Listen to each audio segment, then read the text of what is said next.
Welcome to Postscript, where we chat and sometimes rant about the intersection of film, narrative, and culture. I'm Tori, and I prepare and guide each episode.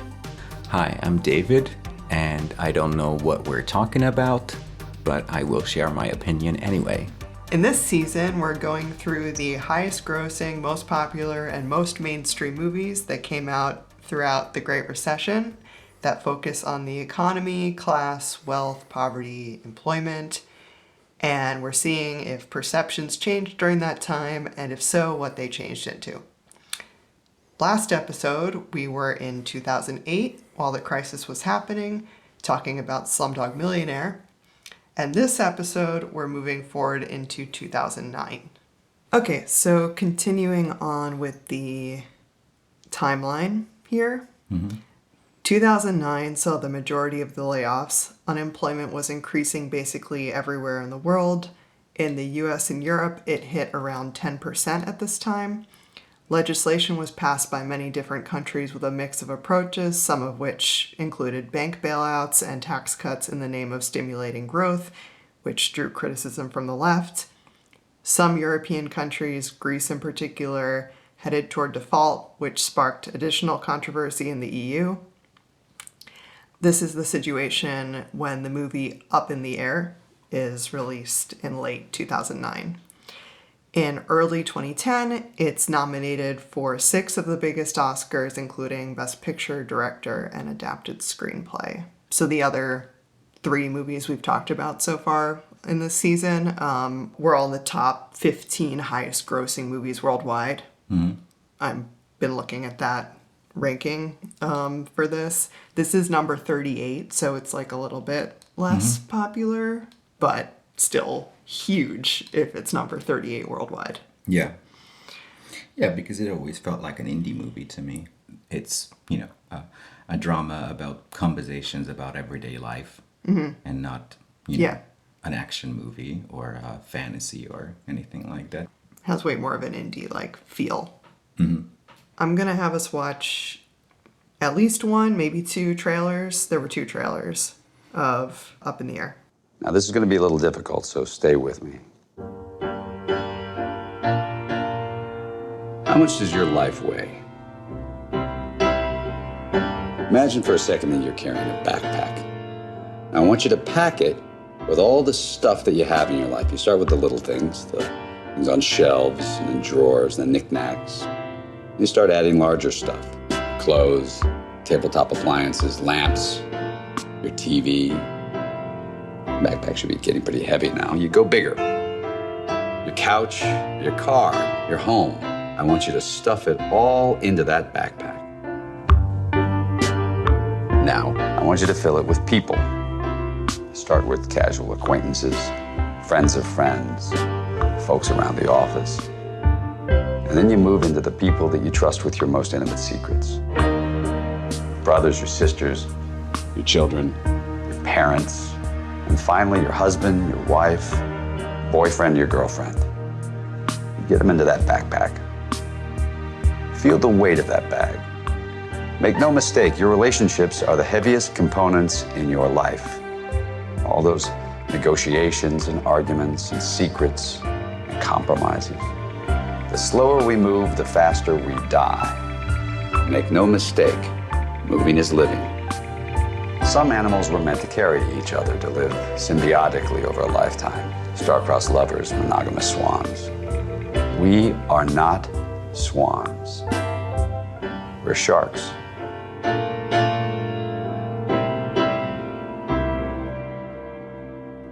I should note, there are these 2 trailers. They have very different tones. This trailer is sad, indie.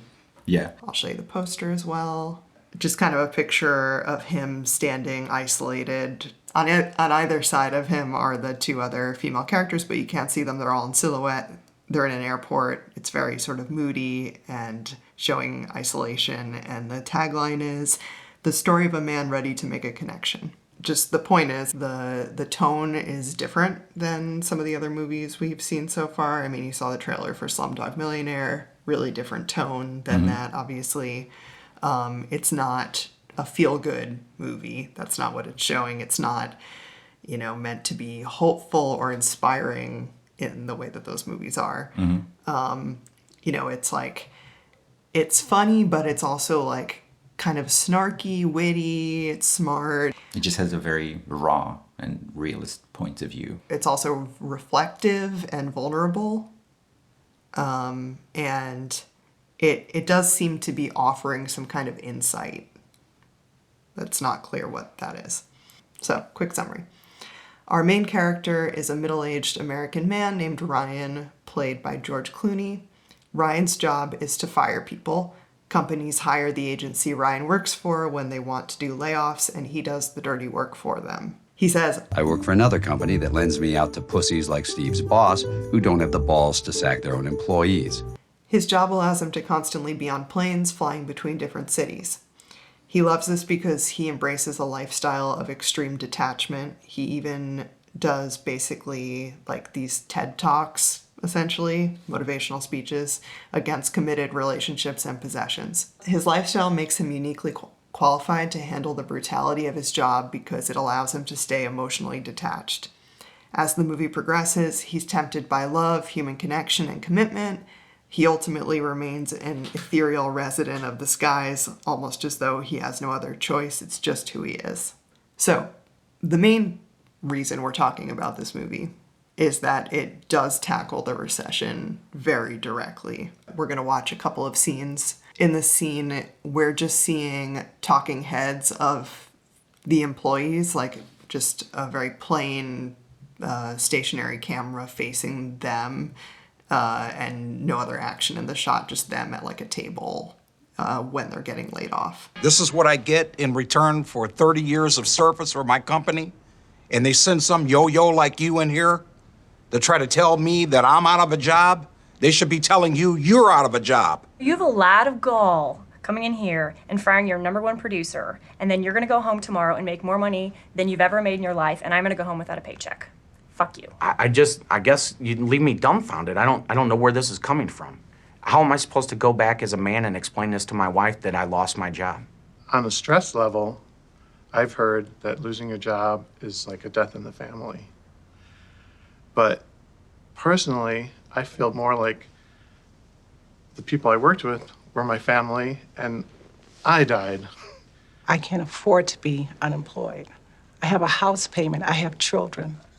I don't know how you can live with yourself, but I'm sure that you'll find a way while the rest of us are suffering. Who the fuck are you, man? I should also say that that's the first scene of the movie.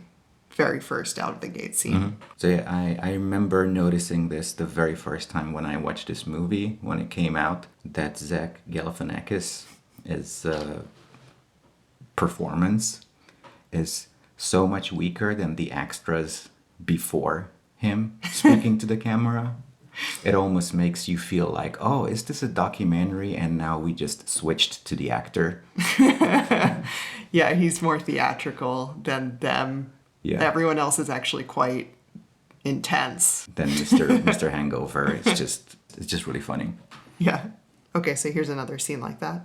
Why me? What am I supposed to do now? Am I supposed to feel better that I'm not the only one losing my job? This is ridiculous. I have been a fine employee for over 10 years, and this is the way you treat me. How you sleep at night, man? Huh?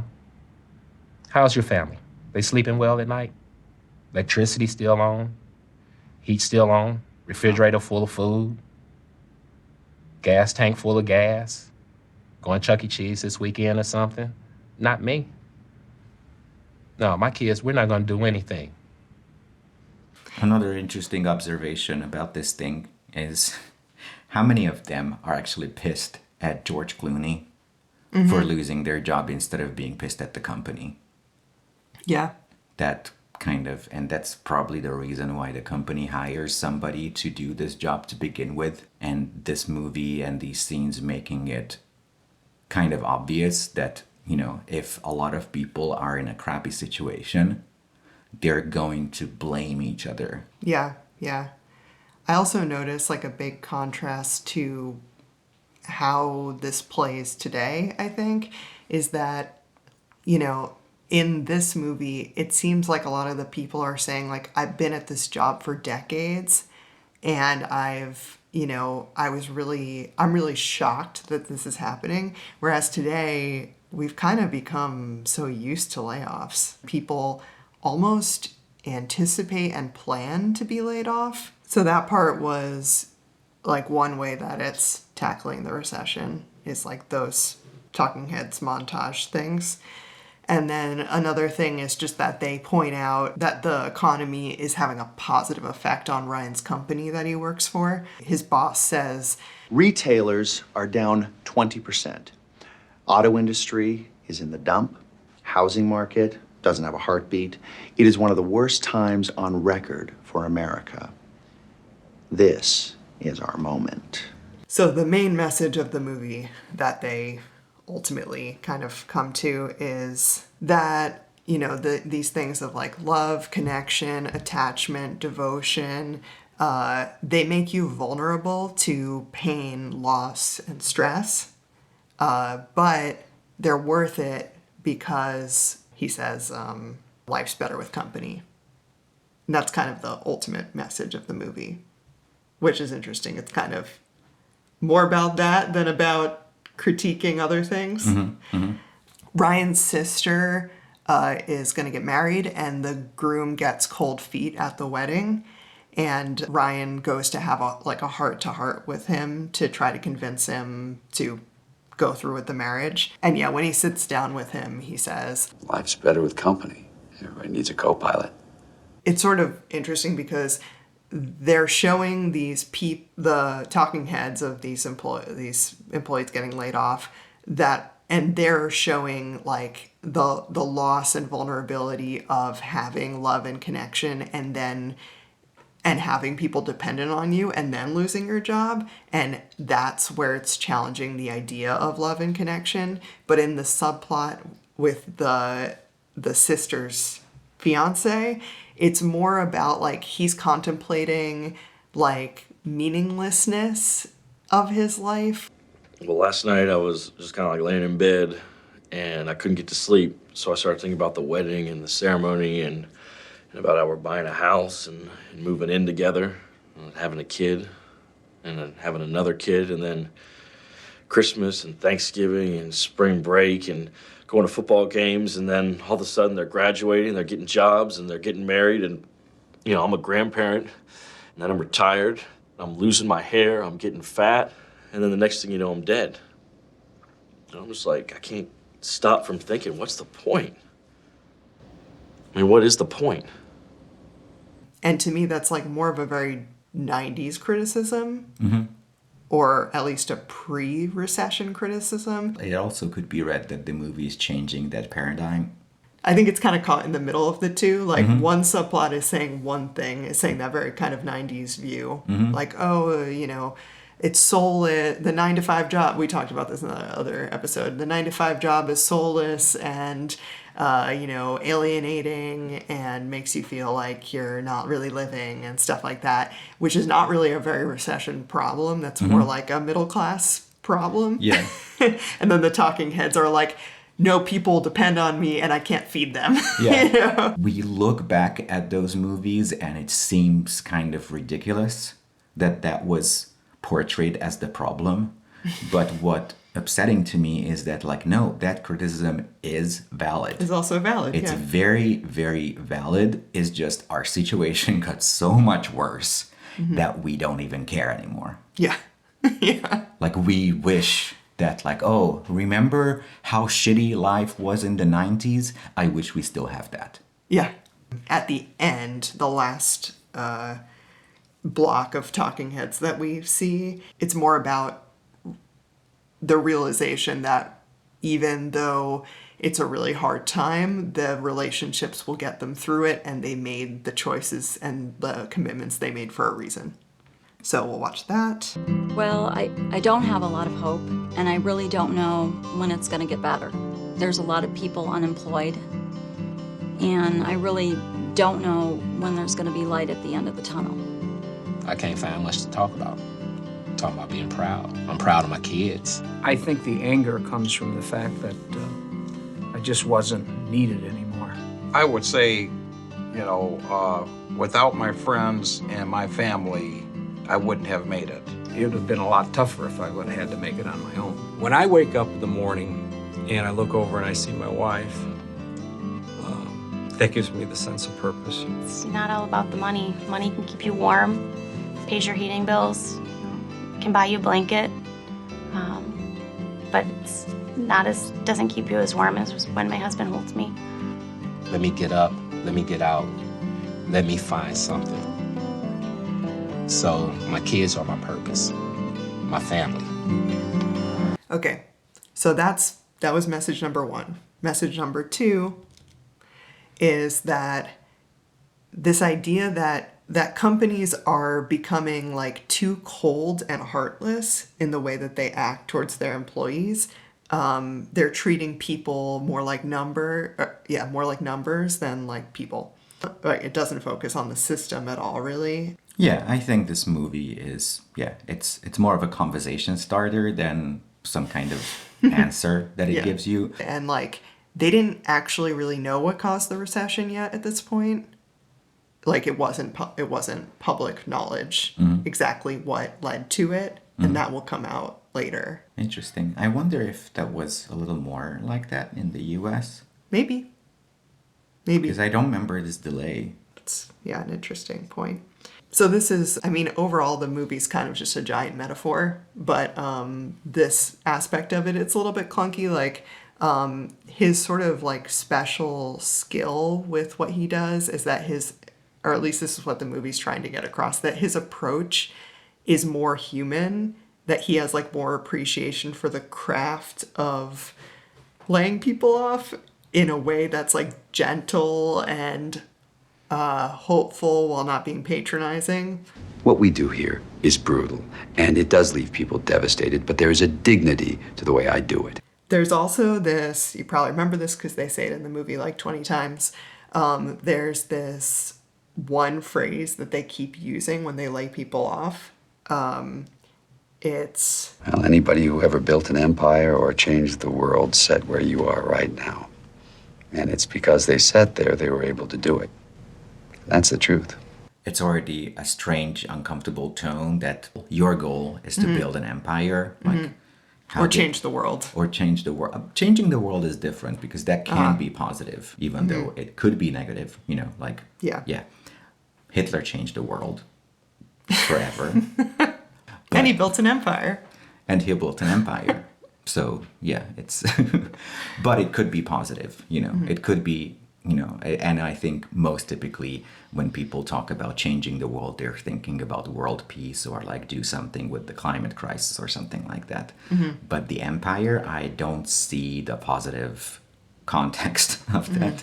I think it's important to point out too that the movie, I don't think this is the message of the movie. I don't think so. I don't think either. Okay. I think it's the message of the speech and the package George Clooney's character delivers to the laid off people. Right. We see that message as giving people comfort, and what we are supposed to take away from it is like, oh, it's good to try to give people comfort in these moments. And that's a human approach, to try to give people some kind of comfort and something to give them hope in those moments of need. That's the message of the movie, not the thing he's saying itself. Yeah. And it's also complicated because, because I would agree that people do need hope to move forward. But it's a very sensitive balance. Yeah. Between like lying and... between like having enough hope to move forward versus believe the idea that you could be anything you want. Yeah. Okay, so the like foil of his character is the character of Natalie, who's played by Anna Kendrick. She's like a new hire at the company he works for. She's also very young. She's like fresh out of college. She represents millennials, which I think we're going to see this in other movies. This movie is really a Gen X focused movie. And millennials at this time were representing like a serious threat to Gen X. Gen X is getting laid off. They're the ones that have been working for decades. Those are the talking heads we see. And millennials are coming in. They're willing to work for really low pay. We were willing to work for really low pay. They understood technology, and also a perspective in touch with a generation that was like much larger than the Gen X generation. Mm-hmm. So future consumers, essentially. Mm-hmm. And that's what makes me wonder how many companies had major layoffs because it was necessary or because they just saw an opportunity there. Mm-hmm. Like, oh wait, there's this large mass of people who are willing to work for way less, but who knows? Yeah, that's interesting. I think I haven't never heard that, but it's something that should be re-examined. So yeah, I mean, the movie's definitely condescending toward Natalie, but it's not too bad. I mean, it's also like empathetic. She's a real character. She has her own whole story. So, and we're gonna watch. She also represents, like that, like online, like technology. Well, I think that is notable because it's part of the sort of, I don't want to overstate it, but like the sort of demonization of millennials, in that she's like the harbinger of it's her fault, it's her. And it's a very, very common worldview that we blame a generation for what happened instead of blaming the actual decision makers. Yeah. But yeah, so her methods and her techniques and approaches to work and life, because they have a lot of examples in her personal life as well, are very technology-based, robotic, inhuman, and heartless. So I'm just going to show you one example scene. They're on a plane and they're heading to an office to go lay people off, and she's on her computer typing away, and Ryan asks her what she's doing. What is it that you're working on so furious? I'm building a workflow of firing techniques. It's questions and responses, actions and reactions. It's a script taking you through the steps of firing someone. Who's it for? Well, theoretically, you could put it in the hands of anyone and they'd be downsizing immediately. All you have to do is follow the steps. Natalie, what is it you think we do here? We prepare the newly unemployed for the emotional and physical hurdles of job hunting while minimizing legal blowback. That's what we're selling. It's not what we're doing. Okay, what are we doing? We are here to make limbo tolerable, to ferry wounded souls across the river of dread until the point where hope is dimly visible. And then to stop the boat, shove them in the water, and make them swim. That was really impressive. You gonna put that in your book? So yeah, she's using a flow chart, ways to fire people. She's the one who introduces the method of firing people over video call, which is very funny. Yeah. They really make video call like it's the devil. Yeah.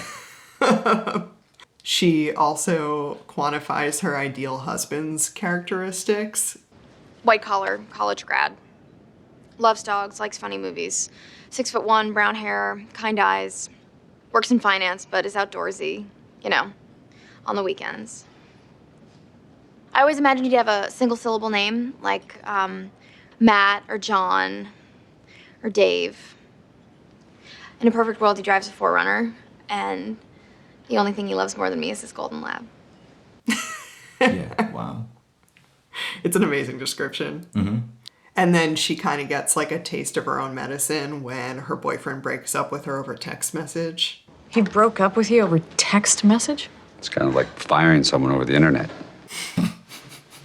They also make some funny lines about like... Well, I'm sorry, I don't think a MySpace page qualifies you to rewire an entire company. And also, yeah, it's funny because it kind of like highlights like how receptive we are to being very focused of these minor details. Like, yeah. Like the point is not that we're just getting rid of employees simply because we do make profit, but we could make more profit if we lay off people situation. And that's not what is at the focus. What's at the focus, like, is this ethical to fire somebody through a computer screen instead of being there in the room with them? Yeah. It's impolite to smile while you're punching somebody in the face. Make a sad face. Yeah, it's like it's jumping between different things to blame for this. So it's like, no, it's the video calls. No, it's the way they said it.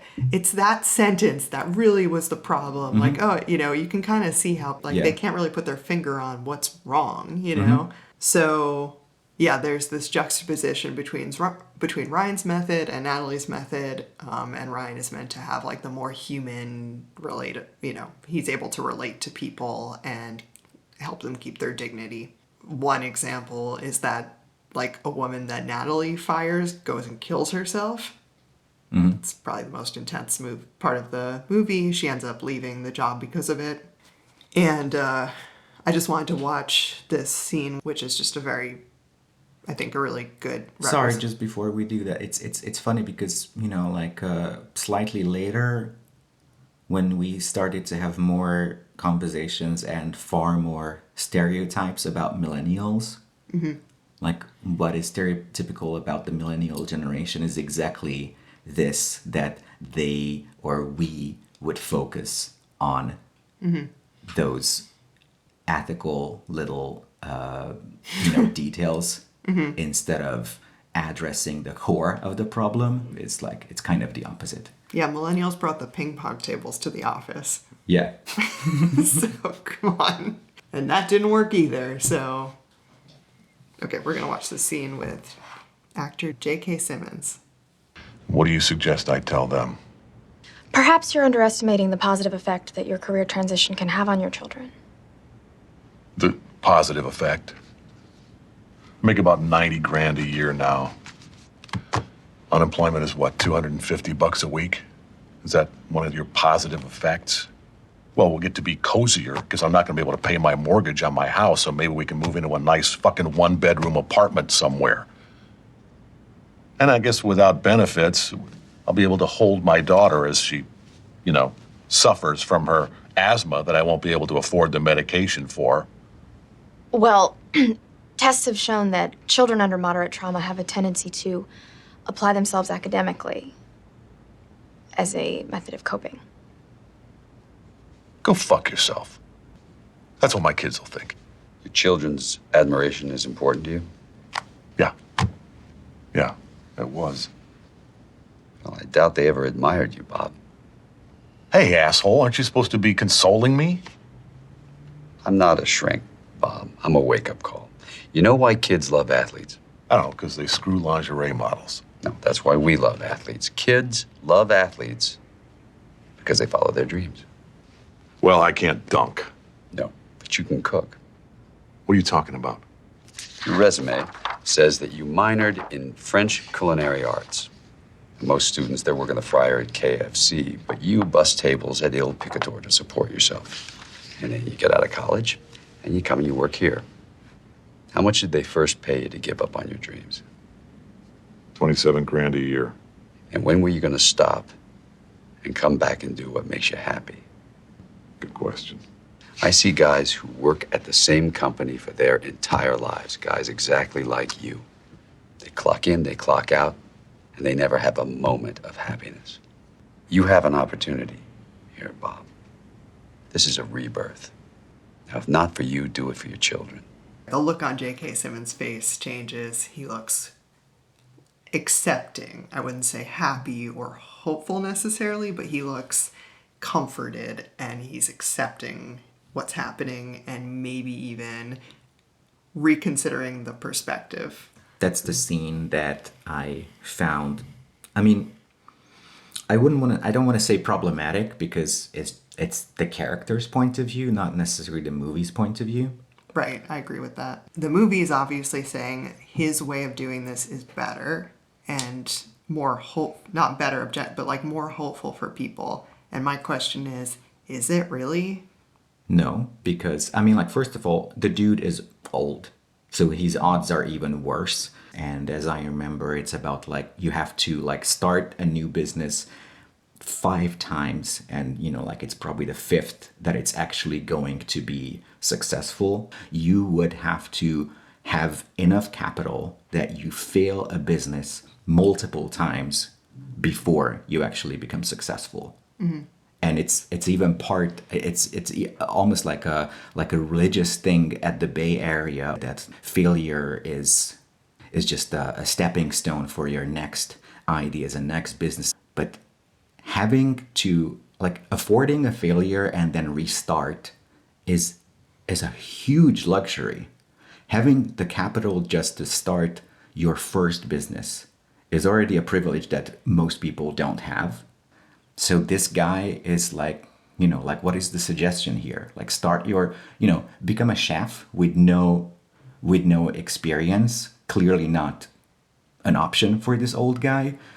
The option for him would be to start his business. And what are the odds that he, at this age, could start a business that has something to do with food? Yeah.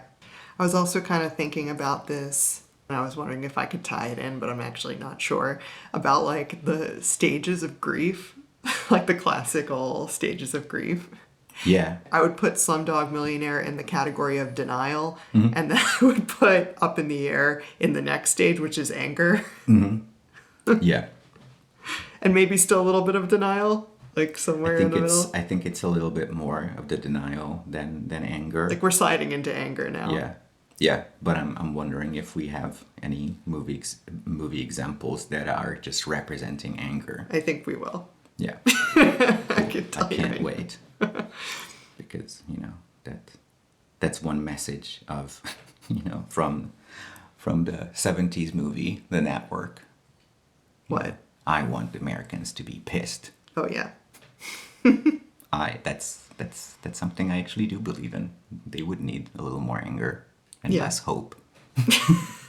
That would help that Hey, country. they're not mutually exclusive. I feel hope and anger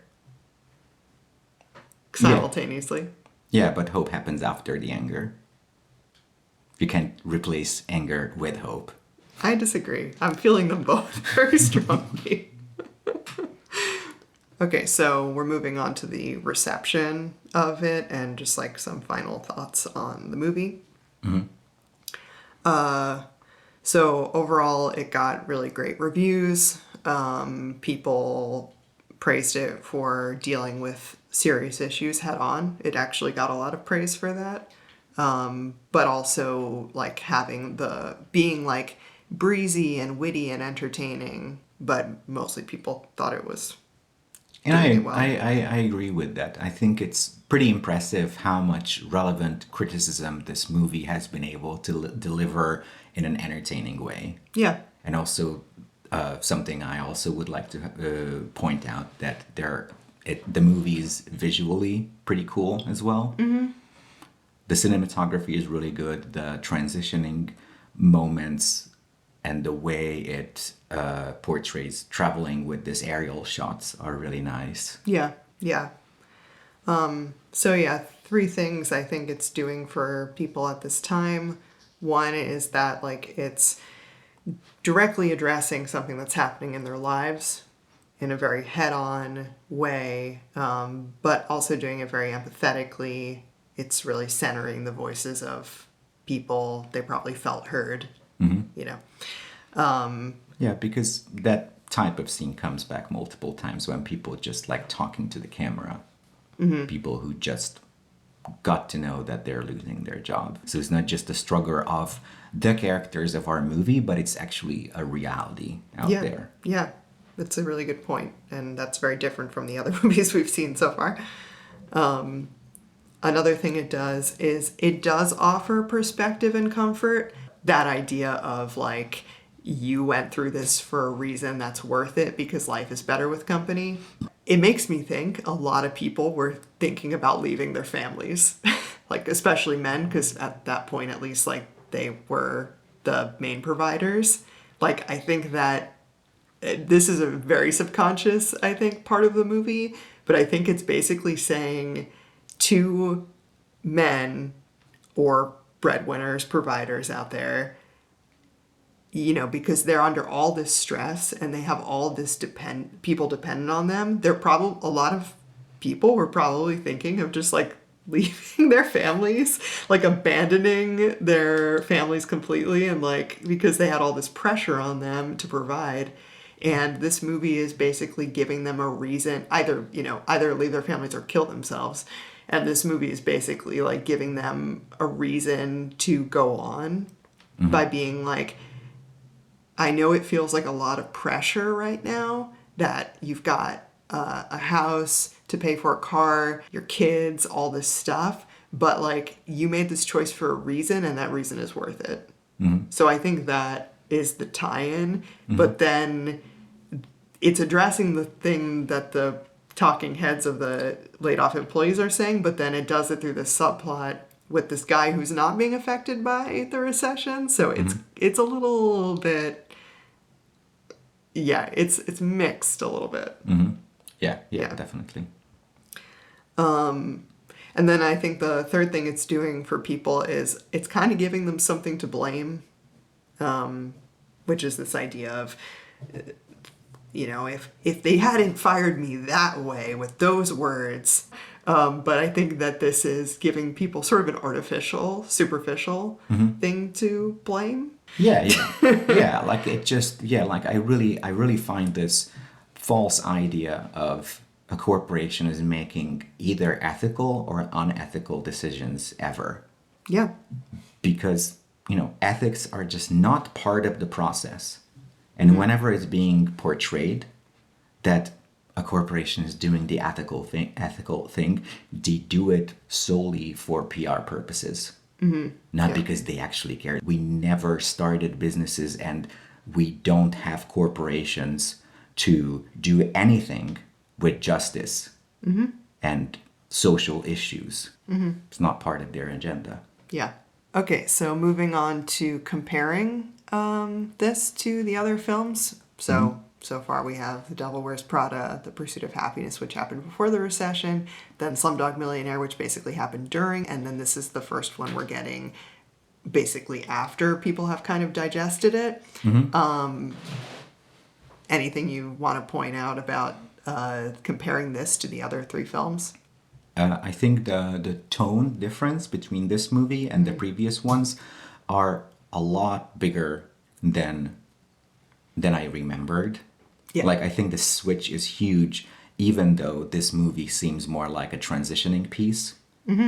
Like, it's not, it does not feel like a call for revolution. Right. But it's interesting to see how much more nuanced and how much more realistic it is than The Pursuit of Happiness.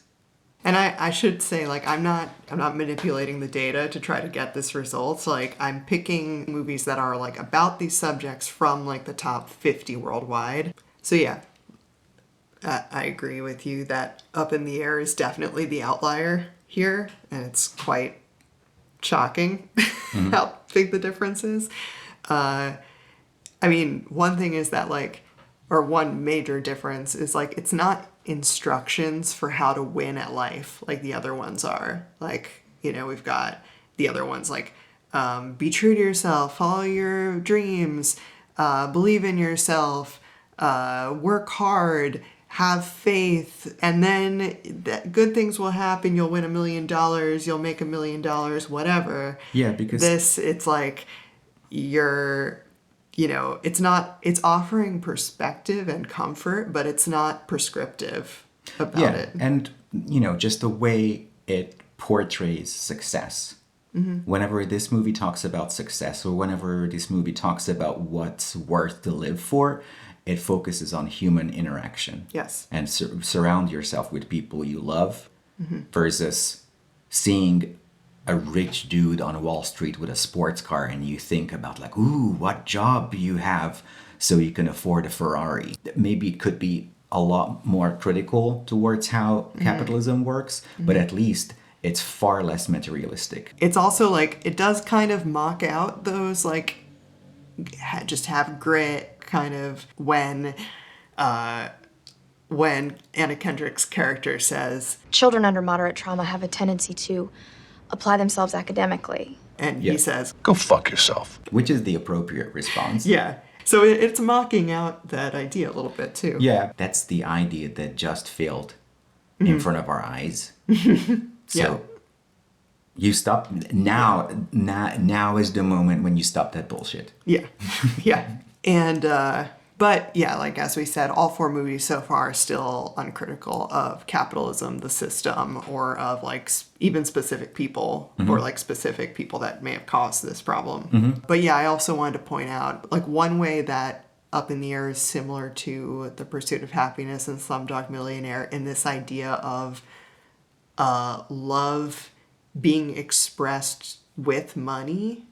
Like, I think those 2 things are still connected in this movie because they constantly are associating the idea of being like a committed partner, a committed father or mother with the idea of buying a house, buying a car, having material possessions, debt, going into debt. And I don't know if it will become a little sub-theory, but I just wanted to point out that the 3 movies where this idea of love is expressed through money is prevalent are the 3 movies where it's male protagonists. Whereas the movie with the female protagonist, that's not how she's expressing love. So this is like something that's very much attached to a male identity, male expectations in our culture. Just interesting. So moving on to honorable mentions. Another thing I noticed is that there was an uptick in bank robber movies in 2008 and 2009. And my question going into it was, is this similar to Bonnie and Clyde from the 60s? Because, in that movie, it's set during the Great Depression, and though they're like folk heroes who are like redeeming the common working person against the banks, and it is very explicitly like anti-bank that movie. So I was wondering, okay, bank robber movies, maybe that's what's going on, but not really, because so the movies that I'm referring to are The Dark Knight 2008, The Bank Job from 2008, and The International from 2009. Because the Dark Knight does have bank robbery theme. The reason it's not really critical of banks or of exploitation or anything like that is that the banks in those movies are all like illegitimate banks in that they're run secretly by like organized crime, mobsters, gangsters, and things like that. It's the classic a handful of bad apples. Right. Or, as you're saying, or individual people in the government or individual people at the bank or in the police are bad. Yeah, that's what I mean. That's what I mean by the bad apples. You have to get rid of the bad apples. It's not, it's not, the problem is not systemic. If we crack down on crime, we'll solve the problem. Yeah. Like, how about we just get rid of the shitty corporations, but not... Yeah. Or the corporations that are run illegitimately, not by benevolent CEOs like Batman, but the bad corporations run by gangsters and mobsters. The only movie I could kind of see is like an anti-hero bank robber movie from that time is Public Enemies from 2009, starring Johnny Depp. It's a Michael Mann movie. I don't remember that. He's charismatic, and that's kind of it. Like, he's not a folk hero, and it's not a criticism on the banks, really. It's just, I haven't seen it, but I looked into it a little bit, and it doesn't seem like it's that kind of a movie. One movie that disclaimer to the audience, we don't really watch horror movies, but we really respect the horror genre, and we wish we could watch them. We just get nightmares, and we're both too anxious. But I am making an effort, and one movie I just want to shout out is Drag Me to Hell from 2009, directed by Sam Raimi, who did the Evil Dead movies. You've seen the Evil Dead movies? The first one I did. Okay, I think I've seen the second. The funny one, I think, is the second. The second one is the funny one, yeah. Okay, I've seen the second one. Yeah. Anyway, I skipped through Drag Me to Hell just to get the general vibe. It's very him. But the reason I wanted to mention it is because I do actually think it does have capitalism criticism. So the plot is that a young woman who works at a bank denies a loan to this poor old woman who then curses her.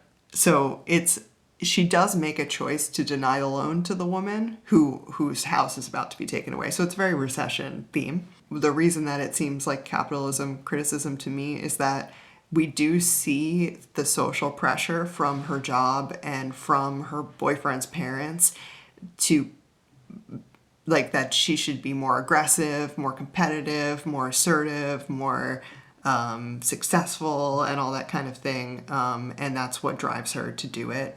And so seeing that context in her life and how, like, society's pressuring her to do it kind of makes it a little bit more nuanced than her just, like, being a bad person or making an immoral choice. I had read that the woman is supposed to be a gypsy, and at one point she mutters something, and I was like, that really sounds like Hungarian to me, and I looked it up, and it is. Really? Yeah. Wow. And I recorded it, so you can tell me what she says. Okay. Like, the devil may possess you. She can't pronounce like, I was going to ask you. The second half was pretty good. Okay. But she couldn't pronounce the sound, so she just, like, pronounced O instead, you know. It was a good effort. Mm-hmm. Yeah. They tried. Yeah. Any final thoughts? Currently, my theory is that capitalism criticism kind of, like, faded away, and it has been, like, replaced with something else. But it's interesting because I'm not sure about it. I'm very interested in, like, how we move forward, because also, you know, my guess was not to observe such a quick shift in the tone and the messaging of the movie, like, during the year or just 1 year after the recession. So it's interesting, very interesting. Well, we'll find out. Yeah. Next time. Yeah. Cut. That's a keeper.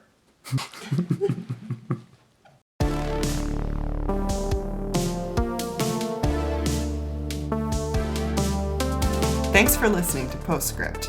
The music for this episode was created by my brother, Graham. If you want to reach any of us, you can email postscriptcast@gmail.com. Postscriptcast@gmail.com.